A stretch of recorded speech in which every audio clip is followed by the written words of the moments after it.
That is some good comfort food. Oh my. Oh, shindoi. Hello, ladies and gentlemen. Okay, so I've cooked two dishes today, which were actually cooked free. This whole thing is 3 ways you can do Tonkatsu. I had to double check that. I keep calling it Tonkatsu, but that's the sauce that goes on top and it always confuses me. Yeah, 3 ways to do Tonkatsu. Yeah, this recipe I actually took from Bamboo Housewife. Go check her out. She's got really good Japanese recipes and she's always responsive, so it's always nice to have someone like that. Yes, but yes, so I'm actually doing 2 dishes today. Well, I did 2 dishes today, which was Tonkatsu, which is the standard one. It's this one. I'm not sure if you're supposed to put rice at the bottom, but I'm hungry and I want rice, so rice is at the bottom. I've seen pictures and people have it with rice or they have it with cabbage. I have opted for both. Probably you should separate and it should be on a plate by the looks of most things. Maybe put some spring onions on top, but guess what? This is how we're eating it. And to be honest, it's a basic dish. It's very basic. It's just basically you've got your tonkatsu, which is deep fried pork with your panko breadcrumbs, and then you've got your cabbage as like a side dish. Very nice. You can eat it in hot weather, cold weather. Probably have it more in hot weather because it's nice, just sort of deep fried food. Maybe with a beer would be fantastic. Oh, I wish I had some beer right now. Oh, it smells really good.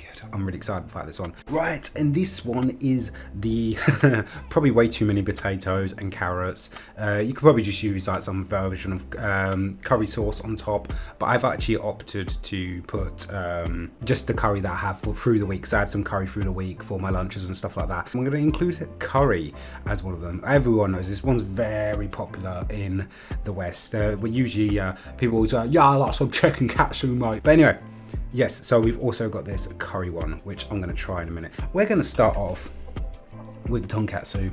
We got our chopsticks. We've got our food. Right, oh, I do like a bit of deep fried pork. That's one of the interesting things I find about here. We don't really get deep fried pork easily. I mean, we get a lot of like deep fried chicken, you know, like breaded chicken. And there's actually some chicken now with like tempura batter on, but we never get panko coated breadcrumbed pork, and I do not know why, because it is absolutely fantastic. I'm hoping I've done it right. It seemed like I was doing it right. Let's start with a smaller piece, and let's start with this piece right here, because we want to show host this. It does look absolutely delicious, and I know right now people watching us were like, oh, you should oh, you want to eat this? Mm-hmm. Well, I definitely want to eat this, and I'm looking forward to do this. Oh, come to Papa. Itadakimasu. That is some good comfort food. Oh my. Have it with a bit of the cabbage. I'll tell you what, now I'm eating this, there's one thing I keep thinking to myself. Superb. Superb. It is really, really good. Now the thing is with pork, it's usually quite chewy and stuff like that, and deep frying it, when you actually batter the hell out of it, I don't mean actually using batter, when you actually smash it to hell with the old rolling pin, getting all that and then pushing it back together, it does make it a lot more softer, a lot easier to eat, so you're not constantly chewing for half an hour. It is so good. It's nice and crunchy. It's got a good crunch, and that's what you can tell when you cut it.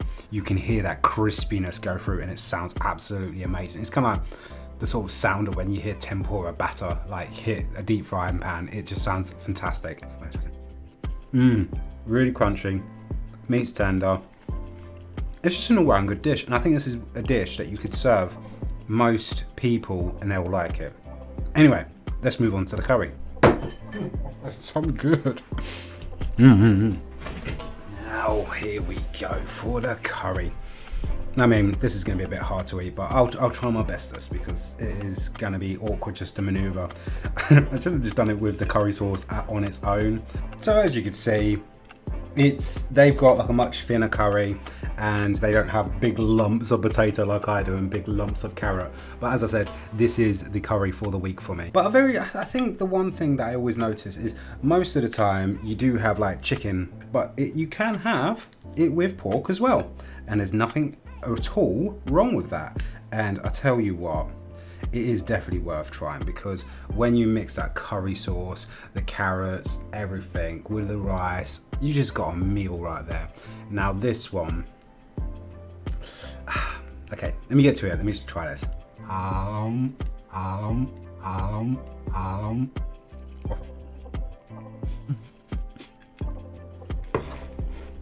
Guys, this is why I love Japanese food. I do not get this feeling when I eat a lot of Western food. I do get it, I mean, but not to this level. I mean, you have something and it just tastes, there's a lot more to it. It just keeps it a lot more entertained. I mean, I love it, and there's so much variety. And the cool thing is the interesting thing I find with this curry katsu dish is you're limited to the curry type that you can put on. You could put it on any curry, nothing wrong with that. Japanese have a whole host of Japanese curries. Why not try a Western curry? I don't know. That's the beautiful thing about experimentation. But if I had to choose between this or this, it's hard to choose because in the end of the day, I think they're both fantastic for their own reasons. Like, I wouldn't really particularly eat this in the summer. I would probably eat it more as it gets cooler. Not properly winter, but maybe you could eat it at winter, but it's the more colder months, where that one I would have in more summer with a beer, fantastic, and like, just, you know, having outside or outside, oh, it'd be delightful. Whereas this, I find it's a lot more full-on meal. You eat this, you're like, oh, I'm ready for a kip now. You know, having a nice little steak. But the good thing is if you are making the actual tonkatsu itself, you could always make any of these others. I mean, if you've got spare curry lying around, why not have that? And at that, you've got two separate dishes. Space it out. It means you have to cook less in theory, because you just cook, excuse me, a bit of pork. Honestly, sometimes the way I speak just makes no sense. I just want more pieces. I do apologise. I shouldn't. Well, it's an eating channel and talking channel and food channel. Let's bloody go. Oh, come on. I'm making a big mess of this right now because it's hard to do while holding it. I could have done with a thinner curry, but I am not complaining. I am going to enjoy this. But guess what? You're going to see the next bit. While you're watching the next bit, I'm going to already have passed out from eating all of this, because yes, I am going to go eat those 2 meals. But please stay tuned, because the donburi is awaiting. Okay, welcome back. It's day 2. Okay, I was going to use 2 of the tonkatsus to actually make one big katsudon. But my wife helped me realise that we could, since I had some instant katsumeshi, that I would also make that. So I've actually used the 2 cutlets to increase this to rather being 3 dishes, but being 4. And here we are. Look at this. This is the katsumeshi. Doesn't that look fantastic? And this is the lovely katsudon. Is it katsudon? I always get it wrong. Yeah, it's katsudon. I keep calling donburi, but donburi is the type of dish which loads of these, like this is a donburi dish, which I think is a katsudon. I get confused. This is the one that Bamboo Housewife did. But how about this? Let's stop chit-chatting. Let's try this beautiful dish. I mean, just look at that. Does that not look so inviting? Oh my god, I'm so excited for this. Anyway, let's try it. Itadakimasu. Oh, mechoshi. Mechoshi. This. Oof. When I go to a Japanese restaurant, is one of my top picks. Don't have your katsu curry, have this. This is a winner by far. The sauce, because it soaks all in that breadcrumb, soaks right into that meat, and it's so delicious. With the egg, with everything, it is great, and this is a great recipe. So thank you so much, Bamboo Housewife, for this recipe. And it makes a change. It makes a change when you fish and chips, doesn't it? Okay, let's move swiftly on, because hopefully that brightens it up a bit. Yeah, so I've been trying to brighten it up because it's a bit dark. It's quite late now. By the time I got around to cooking this, it's been really late. So let's move quickly on. I want to try this katsumeshi, and let's just give our final thoughts on these. Hopefully we can decide which one is the king of all the tonkatsus. But this one, I've only had this once in Japan. It was in like a sort of, would you call it a diner or a cafe? And I really liked it. You can usually have it with beef or pork. I decided to have a bit of a side salad section going on there because I felt like I needed some salad. But anyway, let's not dilly-dally. Let's try this bad boy out. Itadakimasu. All that is sweet and holy. I have no words. It is so delicious. smells so nice as well. It smells really nice. I mean, bear in mind, this is an instant one. This is one that you would get in a packet. I mean, I don't have a recipe for this. It would be nice to have a recipe for this. Yeah, so it's either beef or pork with this, but I think pork works fine with this. It's really nice and thick.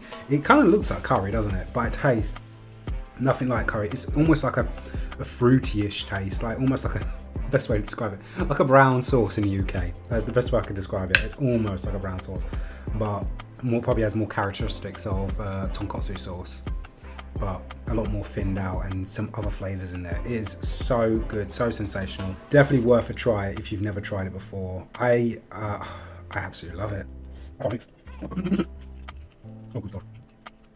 Let's not make sure this video is too long because I've spent a loads of time eating my last dishes, cooking my last dishes, and I want to just get to the final answer to this. Which one wins? They all win. Well, actually, they all are great.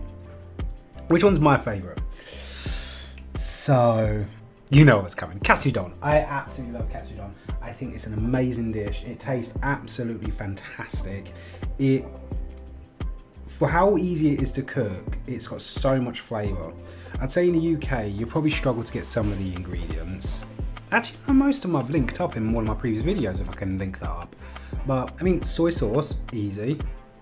Cooking sake is probably the hardest thing to get, but I think I remember right, Bamboo Housewife actually shows a replacement for that, which you can use. Mirin, we can get mirin relatively straightforward. Dashi is easy enough to get. And then it's just pork and deep frying it, and sugar.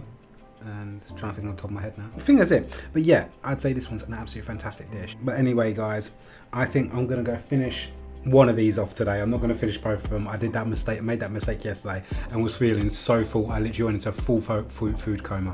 So I'm gonna finish one of these today, and then I am gonna finish the other one tomorrow as my leftover dinner. All right, guys, take it easy. I'll see you soon. Bye.